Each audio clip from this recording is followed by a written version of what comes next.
So, welcome back to this channel with some new edition. I call it the Wargaming Hacks, and this one is about airbrush cleaning in between sessions. Not a deep cleaning, but a general cleaning you can do easily in 5 to 10 minutes, what I usually do after a session. And I call it Wargaming Hacks because I'm using some materials you might not yet use, and I can just recommend it. So I have used my airbrush now. I will use Airbrush Cleaner. I used the Vallejo one. Very happy with this one, but you can of course use other brands. I have a little bottle with water, just like a dropper bottle with a spray nozzle. I bought one Green Stuff World. Same one here with the diluted airbrush cleaning fluid in there. It's 50% water, 50% fluid.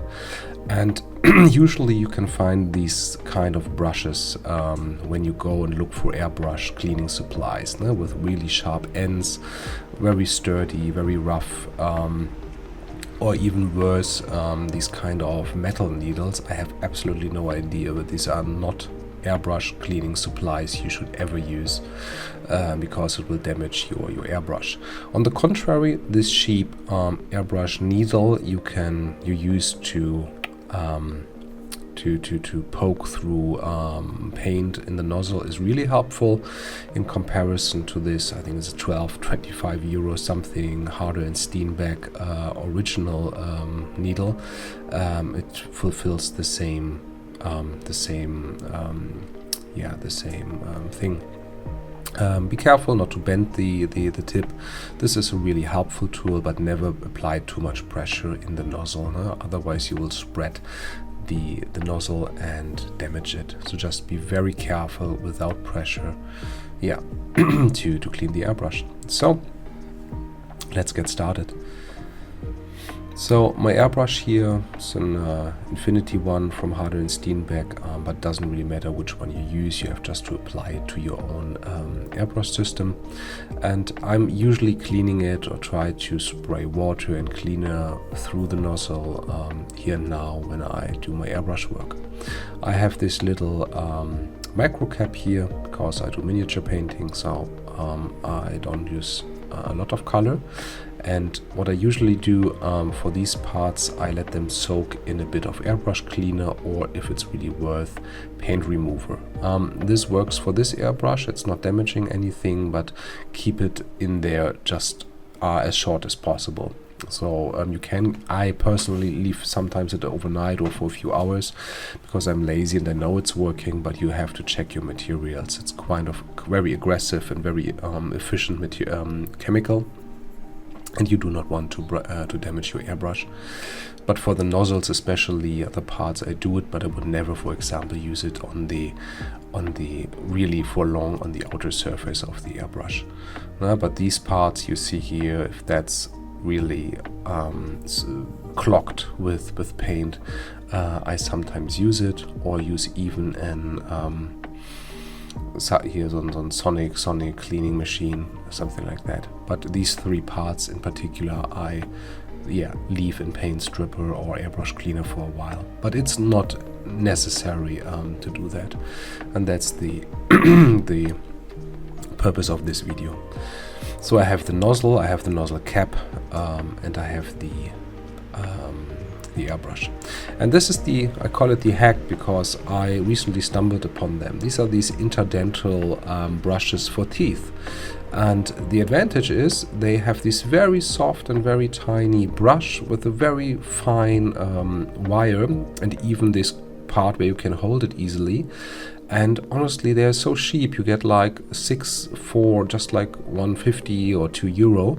They're quite flexible, and you can buy these in airbrush supplies, but you pay like, I don't know, like 6, 7, 8 or sometimes 12 euro for these brushes, and they just have the wire. And really here 8, and here I think also 12 in there, and you can get them in different sizes. So you don't have to buy like a variety where you just use one. You have just have the right size, and they are perfect for airbrush cleaning.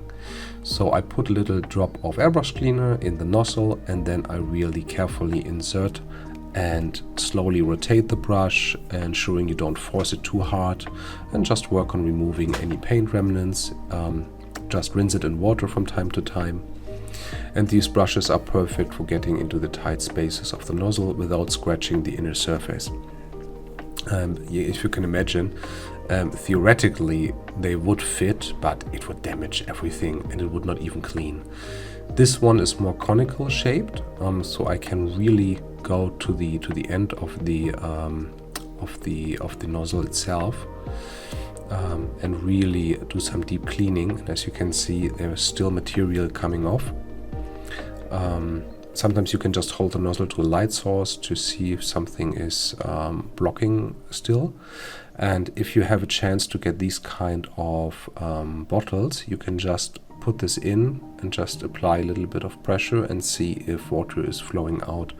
And then, yeah, you see that you have cleared the nozzle entirely. Then I will soak one of these cotton swabs, and we'll just start to apply a little bit of cleaner to the outside of the nozzle. And also here on this upper part, where I think it's more important to clean, as it creates some distance within the nozzle cap. So I carefully scrub the surrounding surface with the same brush, and you can see it's immediately coming off. And then you can rinse the whole nozzle and repeat this process as often as you need to do so. The Harder and Steenbeck nozzle caps have 3 little cavities in the inner wall, and it's also perfect to use one of these brushes just to carefully go into each of these three cavities. First of all, I do a rough cleaning with a cotton swab and just turn it around, and you see a lot of residue is coming off. And if you still see paint build up, just repeat the process with the interdental brushes as often as you need to. And you see I'm really not extremely careful. I'm just swirling, poking around, but these are so fine, and I hope you can see this here. They're even coming through the exit of the nozzle cap, so you're really reaching all the recesses here easily, and really it's not damaging at all. It's such a fine wire with soft brushes. Even this one you can go through, and you will never achieve this with the kind of standard cleaning brushes you can buy. Afterwards, or from time to time, I just simply use water to remove the residues. There is still something in there, so from time to time I will still let it soak overnight, or even be very careful with this needle to remove a little bit of really harsh residue, but usually that is not necessary. So yeah, this is the idea. Now enjoy looking at me cleaning stuff. But this is the main idea. Use some diluted airbrush cleaner, and then putting everything back together. And you see there's a little bit of residue on the rubber band, and even that one you can quite easily scrub. But as I've said, it's not the perfect deep cleaning thing I do. It's just a regular cleaning I do from time to time to keep my airbrush working. And yeah, people say that this is of course extending the lifetime of the airbrush, but I would say it's simply guaranteed that this is working. So the next step is to disassemble the airbrush entirely, and I want to just clean the needle, the part of the airbrush itself. And usually what happens is that the color moves up the needle, so I just use the soaked tissue here, which has already been soaked with the cleaning fluid. Carefully put the needle to the side. Now remember, tip of the needle is the most delicate part. And you will already, or you may have already paid your lesson buying a new needle as you dropped it, or you bent it, not being careful with that, or at least that happened to me a few times. So with another cotton swab, some cleaning fluid, I will start now to clean the inside of the airbrush and where the paint flows. And I just swirl this around, try to remove the rough, the bigger parts of the paint residues. As you can see, it's usually coming off quite well.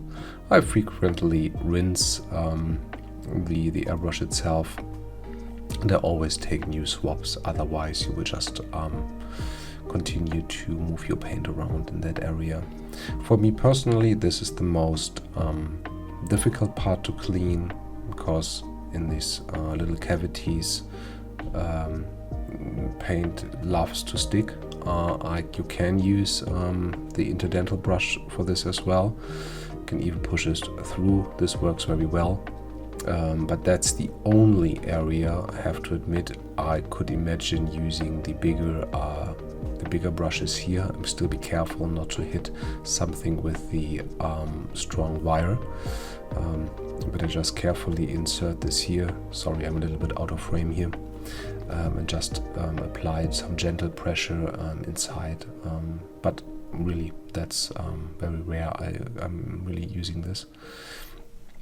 If there is a little bit of paint inside, you can leave your airbrush like this overnight or just a few hours in paint stripper or airbrush cleaner, and then it will be much easier to remove, of course.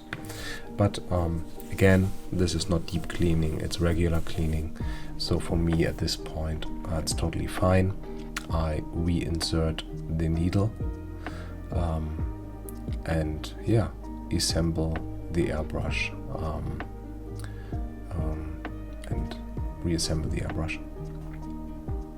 Yeah, always carefully, gently push the needle to the top. Do not apply huge pressure here, you will damage your airbrush, your nozzle. When everything is back assembled, I will of course do some test sprays with water. Here this has soaked now for a few minutes, and you can see it's easily coming off just with some airbrush cleaner.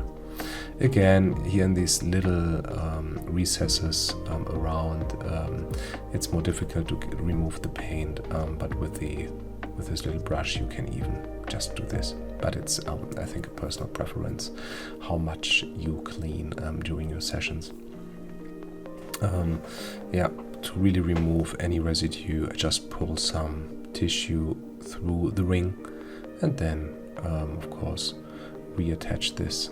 Sometimes I use some airbrush oil, no specific oil for airbrushes, lubricant for airbrushes, but I usually do this just after some deep cleaning and not here on a regular basis. Yep, just reattach and see if everything is working again. First one is always water. I'm telling you why. You want to also be conservative. Everything costs money, and I don't want to be over spending a lot on airbrush cleaning fluid. So water usually works fine, and as you can see, everything is clean now. I get fine lines of water/paint, and that's good. So for me personally, the last step is now cleaning the rest of the outside area of the airbrush, and put a little bit of airbrush cleaner, just 1-2 drops in, and leave it like this for a while. Especially the Vallejo one will work like a charm. Yeah, and that's it. I hope it works, but get rid of your nasty little hard airbrush brushes and just buy these really cool interdental brushes, even coming with a cap. Really working well. My personal tip for in many years of airbrush cleaning. Thank you very much for watching.